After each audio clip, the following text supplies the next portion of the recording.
Checks కదా, మంచి vintage look ఉంటుంది, అస్సలు మిస్ చేసుకోవద్దు. కలర్స్ అవైలబిలిటీ చెక్ చేయండి మేడం. యాక్చువల్గా మనకి వైట్ కలర్ అనేది పెద్ద శారీస్ లో రాదు. ఇది చూడండి, మనకి మంచి వైట్ కూడా ఇచ్చేసారండి. ఎంత బాగుందంటే అంత బాగుంది రియల్ గా.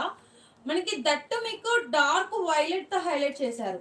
వైట్ కి డార్క్ వైలెట్ కలర్ కాంబినేషన్ కూడా పీక్స్ ఉంది కదా. ఇంకా వెయిట్ చేస్తే ఏ లెవెల్లో ఉంటుందో మీరు ఊహించండి. చాలా చాలా బాగుంది. వన్ మోర్ బ్యూటిఫుల్ కలర్ పెసర పచ్చ కదా, షేడ్ చూడండి. వావ్, కలర్ చూడండి మేడం. అండ్ మనకి కాంబినేషన్ కూడా చూడండి, బ్లాక్ తో టైఅప్ చేశారండి. బార్డర్ డీటెయిలింగ్ బ్లాక్ అద్దరిపోయింది చూడండి.